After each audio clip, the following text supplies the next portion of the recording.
नमस्कार, मैं हूं पवन त्यागी। हरियाणा के नूंह में पिछले महीने ब्रजमंडल की यात्रा निकल रही थी और जिसको आपने देखा कि उसके ऊपर पथराव कर दिया गया, घेर कर हमला किया गया, सैकड़ों गाड़ियों को फूंक दिया गया। उसके बाद वो यात्रा खंडित हो गई थी और इस खंडित यात्रा को दोबारा निकालने का विश्व हिंदू परिषद ने फैसला किया। 28 अगस्त को यह यात्रा फिर से निकाली जाएगी, इसकी घोषणा की गई और प्रशासन को इसकी सूचना दी गई। लेकिन प्रशासन ने यह कह दिया कि वहां धारा 144 लगी हुई है, यात्रा को नहीं निकाला जा सकता क्योंकि माहौल अभी सामान्य नहीं है। शासन प्रशासन से वीएचपी की बात चली रही है, लेकिन इस बीच किसान नेता राकेश टिकैत बीच में कूदे और उन्होंने बीच में आकर यह घोषणा कर दी कि अगर हिंदूवादी संगठन इस ब्रजमंडल की यात्रा को निकालते हैं तो अगर यह यात्रा निकली तो मैं भी 1 लाख ट्रैक्टर लेकर, और इसी तरह स्थान भी मेरा होगा, तारीख भी मेरी होगी और समय भी हमारा होगा, हम भी ऐसे यात्रा निकालेंगे। मतलब राकेश टिकैत ने इस ब्रजमंडल की यात्रा के विरुद्ध एक अभियान छेड़ दिया है और खट्टर सरकार को चुनौती दे दी है। तो सवाल यह उठ रहा है कि राकेश टिकैत को इस हिंदुओं की यात्रा से दिक्कत क्या है? क्या राकेश टिकैत कांग्रेस में शामिल होकर वो वोट पाने के लिए इस तरह की बातें कर रहे हैं? यह एक बड़ा सवाल है। लेकिन राकेश टिकैत की इस बात को लेकर के एक विवाद तो खड़ा हो ही गया है कि जो किसानों के नाम पर राजनीति कर रहा है राकेश टिकैत, उनसे सवाल है कि आपको हिंदुओं की यात्रा से प्रॉब्लम क्या है कि आपने ये घोषणा कर दी कि यदि ये यात्रा निकलती है तो हम भी 1 लाख ट्रैक्टर लेकर विरोध करेंगे इस सरकार का। तो जो हिंदू संगठन है उन्होंने तय किया कि क्योंकि सावन के महीने में ये हर साल निकलने वाली यात्रा है, जलाभिषेक होता है शिव जी के मंदिर में, तो उन्होंने कहा कि ये यात्रा बीच में खंडित हो गई थी और इसलिए हम इस यात्रा को 28 अगस्त में पूरी करेंगे, यानी जो अधूरी रह गई थी उस यात्रा को फिर से निकालेंगे और जलाभिषेक करेंगे, ये यात्रा पूर्ण करेंगे। जो खंडित हो गई उस यात्रा को पूरा करना है क्योंकि ये बरसों से चली आ रही परंपरा है। इसके लिए उन्होंने प्रशासन को लिख कर दिया, लेकिन प्रशासन ने कहा कि इसकी अनुमति नहीं दी जा सकती क्योंकि माहौल अभी तनावपूर्ण है। अब सवाल यह है कि वो तनावपूर्ण है, उसकी व्यवस्था कौन करेगा? क्या इस भारत में जिसका धर्म के आधार पर बंटवारा हुआ है और एक वर्ग ने यह कहा कि हम इस भारत में नहीं रह सकते, हमें तो अलग से पाकिस्तान दे दो, उन्हें एक अलग रहने के लिए स्थान यानी पाकिस्तान दे दिया गया। उसके बाद ये जो हिंदुस्तान बचा है, इस हिंदुस्तान में क्या हिंदुओं की शोभा यात्रा निकालने के लिए अब प्रशासन की परमिशन लेनी पड़ेगी? ये एक सवाल है। लॉ एंड ऑर्डर की सिचुएशन को कंट्रोल करने के लिए, व्यवस्था बनाने के लिए परमिशन लेना जरूरी है, लेकिन अब प्रशासन ये कह रहा है कि नूंह में अभी भी स्थिति सामान्य नहीं है। अब इस पर जो हिंदू संगठन है, विश्व हिंदू परिषद है, बजरंग दल है, उनका कहना यह है कि भाई देखिए, हमारी हर साल होने वाली ये पूजा पाठ है, ये परंपरा है, तो आप अगर लॉ एंड ऑर्डर की सिचुएशन का नाम लेकर हमारी इस यात्रा को रोकते हैं तो भारत में कई जगह हो रहा है। आप देखिए मणिपुर में क्या है, मणिपुर में जो मैतेई समाज है वहां आंदोलन क्यों हुआ? इसलिए हुआ कि जो मैतेई समाज मणिपुर का है वो हर साल अपनी पूजा पाठ पहाड़ों में प्रकृति की, पेड़ पौधों की पूजा करता है और उसको मनाता आया है। लेकिन वहां जो कुकी है, वहां जो नगा है, उन लोगों ने उस पहाड़ी क्षेत्र पर कब्जा कर लिया और पूजा नहीं करने देंगे ये घोषणा कर दी। अगर मैतेई वहां पूजा पाठ करने के लिए जाने की बात करता है तो यह कहा जा रहा है कि साहब हिंदू माहौल खराब कर रहे हैं। सेम स्थिति है। तो आज नूंह में होगा, कल को दिल्ली में होगा, परसों यूपी के किसी क्षेत्र में होगा, तो इसका मतलब यह हुआ कि देश के मुद्दे कहां यात्रा निकलनी है, कहां नहीं, कौन मंदिर में कब प्रोग्राम होगा, कब नहीं, ये सवाल हिंदू संगठन पूछ रहे हैं। तो अब इस पर सबसे बड़ी बात यह है कि राजनीति ये हो रही है कि अब इसमें बीच में राकेश टिकैत कूद गए हैं। एक तरफ जहां लॉ एंड ऑर्डर की बात चली रही थी, अब राकेश टिकैत जो कि किसान नेता हैं, उनका काम किसानों से संबंधित मुद्दों को उठाना है, लेकिन वो ब्रजमंडल की इस यात्रा के विरोध में कूद गए और उन्होंने घोषणा कर दी कि यदि धारा 144 लगी हुई है और ऐसे में ब्रजमंडल की ये यात्रा निकाली जाती है तो हम भी 1 लाख ट्रैक्टर लेके आएंगे और वो जगह भी हमारी होगी, तारीख भी हमारी होगी। और ये चेतावनी उन्होंने खट्टर सरकार को दे दी है। तो सवाल यह है कि इस यात्रा को लेकर के दिक्कत किसको होनी चाहिए? दिक्कत होनी चाहिए चलिए प्रशासन को, क्योंकि उनको लॉ एंड ऑर्डर सिचुएशन देखनी है। दिक्कत होनी चाहिए यात्रा निकालने को लेकर के किन्हीं ऐसे लोगों को जिनको वहां कुछ बंदिशें लगाई जाएंगी। लेकिन राकेश टिकैत जो किसान यूनियन का नेता है, वो ये किसानों का जुड़ा हुआ मुद्दा तो नहीं है कि कोई फसल है, उस फसल के बारे में बात हो रही है, एमएसपी पर बात हो रही है। तो राकेश टिकैत को देखिए, उत्तर प्रदेश छोड़कर वो नूह की इस घटना पर बात कर रहे हैं और भाषण कहां दे रहे थे? राजस्थान में।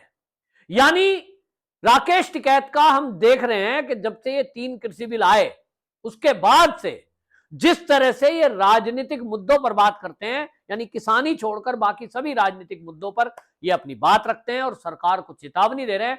मतलब ये भारतीय जनता पार्टी की जहां भी सरकारें हैं वहां उनको और केंद्र सरकार को हमेशा टारगेट करते हुए वैसा माहौल क्रिएट करने की कोशिश कर रहे हैं कि देश में लोगों को भड़काया जाए। तो ये राजस्थान पहुंच करके वहां भाषण दे रहे हैं और कह रहे हैं कि अगर ये ब्रजमंडल की यात्रा निकली तो हम भी 1 लाख ट्रैक्टर से यात्रा निकालेंगे।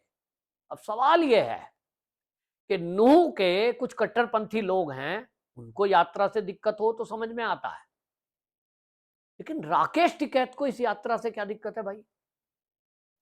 लेकिन हमें याद होगा कि जब किसान आंदोलन चल रहा था और गाजीपुर पर राकेश टिकैत ने डेरा डाला हुआ था, उस समय का आपको भाषण याद आना चाहिए। इन्होंने क्या कहा था? मंदिरों में भी बहुत पंडित हैं, इनका भी हिसाब लेना पड़ेगा। मतलब इनको मंदिर से चिढ़ है और ये पहली बार नहीं है, इन्होंने कई बार इस तरह की भाषण दिए हैं। मतलब साफ है कि राकेश टिकैत जो जाटों की राजनीति करते हैं, जो किसानों की राजनीति कर रहे हैं, वो किसानों के मुद्दों को छोड़कर राजनीति के मुद्दों पर उतर गए हैं और सीधा सीधा एक तरह से कहूं तो हिंदू विरोध में उतर गए हैं और मंदिरों के विरोध में उतर गए हैं। अच्छा होता राकेश टिकैत ये कहते कि नूह की ब्रजमंडल की जो यात्रा है उसमें निकालने के लिए प्रशासन अनुमति दे, नहीं देता तो हम भी 1 लाख ट्रैक्टर लेकर आएंगे और यात्रा निकालेंगे। लेकिन ना, वो तो उल्टा है। वो कह रहे हैं कि अगर विश्व हिंदू परिषद ने ये यात्रा निकाली, धारा 144 लगी हुई है, मतलब आप देखिए राकेश टिकैत सीधा सीधा देश के और बल्कि नूह के उन मुसलमानों को भड़काने का काम कर रहे हैं कि यदि ये यात्रा निकले तो तुम इसका विरोध करो। कई हिंदूवादी नेताओं का कहना है कि राकेश टिकैत के इस भड़काऊ भाषण पर हरियाणा सरकार को एक्शन लेना चाहिए और राकेश टिकैत को जेल में डाल देना चाहिए, क्योंकि आप तो लोगों को सीधा भड़का रहे हो। भाई आपको इस बारे में बोलने की क्या जरूरत है? आप राजस्थान गए, राजस्थान में आप जो है वहां अपने किसानों को संबोधित कर रहे हो, तो किसानों के मुद्दे पर बात करो। वहां राजस्थान में किसानों की क्या स्थिति है, क्या इस पर आप अशोक गहलोत से कोई सवाल पूछते हो? ना, इससे कोई मतलब नहीं है। सवाल उठा रहे हैं हरियाणा सरकार पर, क्योंकि इनको लगता है कि जो वहां यात्रा निकल रही है इसमें अगर बीच में उन्होंने फेवर नहीं लिया तो फिर इनको मुस्लिम सपोर्ट कैसे मिलेगी। एक तरह से कांग्रेस के लिए ये बैटिंग कर रहे हैं। और ये हमने उत्तर प्रदेश में भी देखा कि जब उत्तर प्रदेश का चुनाव था उस समय खुलकर तो ये कांग्रेस के साथ नहीं आए, लेकिन इन्होंने अपना जो क्षेत्र है मुजफ्फरनगर, बागपत, बड़ौत, उस एरिया में इस तरह का माहौल पैदा कर दिया कि भारतीय जनता पार्टी को किसान यूनियन से जुड़े हुए लोग और जाट कम्युनिटी के लोग वोट ना करें। इस विरोध के कारण हालांकि कोई असर तो पड़ा नहीं। राकेश टिकैत का जो खुद का गढ़ है, जहां इनका खुद का गांव है, वहां भी इनकी बात किसी लोगों ने नहीं मानी। लेकिन राकेश टिकैत इस तरह के विवादित बयान को देने से बाज नहीं आते। अब सवाल यह उठ रहा है राकेश टिकैत को इस नूह यात्रा से दिक्कत क्या है? राकेश टिकैत को तो यह कहना चाहिए कि भाई ये जो यात्रा है जो आज से नहीं सालों से निकलती आई है, भाई प्रशासन व्यवस्था करे, प्रशासन लॉ एंड ऑर्डर की सिचुएशन को कंट्रोल करे, वो उसका काम है। हाँ, प्रशासन की तरफ से अगर यह आता है भाई जलाभिषेक करने के लिए यात्रा निकालने के बजाय जलाभिषेक कर दिया जाए, यात्रा 1 किलोमीटर निकले बजाय उसके 100 मीटर निकाल दो, ये तो एक हल है।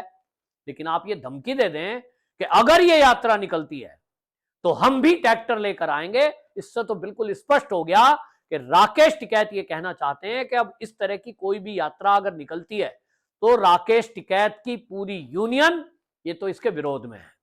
और ये हमने देखा है, पिछले दिनों कुछ जाट नेताओं के बयान आए, हालांकि पूरी कम्युनिटी ने इसको मानने को मना कर दिया, लेकिन कुछ नेताओं के जो बयान थे उस टाइम ये कहा जा रहा था कि ये कांग्रेस की सोची समझी रणनीति है। तो क्या ये सवाल उठ रहा है कि राकेश टिकैत कांग्रेस के कहने पर यह बयान दे रहे हैं? क्या राकेश टिकैत कांग्रेस के कहने पर यह भड़का रहे हैं लोगों को? ये आरोप लगा रहे हैं कि जहां भारतीय जनता पार्टी की सरकार है वो माहौल खराब करते हैं। तो भाई माहौल खराब क्या यात्रा निकालने से होता है? माहौल खराब तो यात्रा पे पथराव करने से होता है।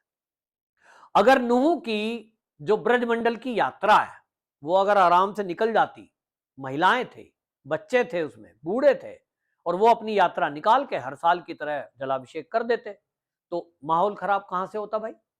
माहौल खराब तब हुआ जब वहां पथराव हुआ, गाड़ियों में आगाजनी की गई, यहां तक कि फायरिंग की गई। और उसके ऊपर क्या हुआ? सब लोग भड़का करके ऐसा कोशिश कर रहे थे जैसे कि बजरंग दल और विश्व हिंदू परिषद वालों ने ही सारा काम किया है। मतलब देखने के बाद भी मुझे तो ताज्जुब लग रहा है। वामपंथी दलों का जो छात्र विंग है वो दिल्ली में प्रदर्शन कर रहा था पिछले दिनों और कह रहा था इसके लिए दोषी कौन है? इस यात्रा पे जो पथराव हुआ है ये तो जी लोगों को भड़का दिया गया, मोनू मानेसर इसके लिए दोषी है क्योंकि उसने बयान दिया था कि हम आ रहे हैं, तो जी मोनू मानेसर को जेल में डालो। मतलब आप पथराव भी करो, हमले भी करो, गाड़ी भी जला दो, यात्राओं को बाधित करो, और हिंदुओं को ही बताओ कि साहब इन्होंने भाषण दिया था। मोनू मानेसर ने क्या कहा था? मोनू मानेसर ने केवल इतना कहा था कि भाई हम जो है यात्रा निकालेंगे, यात्रा में अधिक से अधिक संख्या में पहुंचो। पहुंचने के लिए, आने के लिए, आह्वान करने के लिए कहना क्या गलत है? और जिसको वो कह रहे हैं कि जीजा कह दिया, साला कह दिया, अगर उस तरह का कोई बयान भी दिया है तो इसका मतलब यह है कि आप उसको, उसके ऊपर भाई देश में कानून है, देश का अपना एक संविधान है, देश में पुलिस है, तो आप एफआईआर लिखाइए। जैसे हिंदू जाते, उसके ऊपर कार्रवाई होती, वो जेल में जाता। अभी भी एफआईआर हुई है, पुलिस अपनी कार्रवाई कर रही है, लेकिन आप कहेंगे कि हम खुद फैसला करेंगे और खुद ही जज बनेंगे, खुद ही उसका फैसला भी कर देंगे दोषी कौन है। तो ये पत्रकार फैसला करेंगे या वामपंथी दलों के जो लीडर है वो तय करेंगे? सवाल यह है। लेकिन सबसे ज्यादा दुखद बात यह है कि अब इसमें राकेश टिकैत भी बीच में कूदे हैं, जिन्होंने इस यात्रा के विरोध में हरियाणा सरकार को सीधी सीधी चुनौती दी है। और अब इस चुनौती देने पर सवाल खड़ा हो रहा है कि राकेश टिकैत को इस यात्रा से दिक्कत क्या है।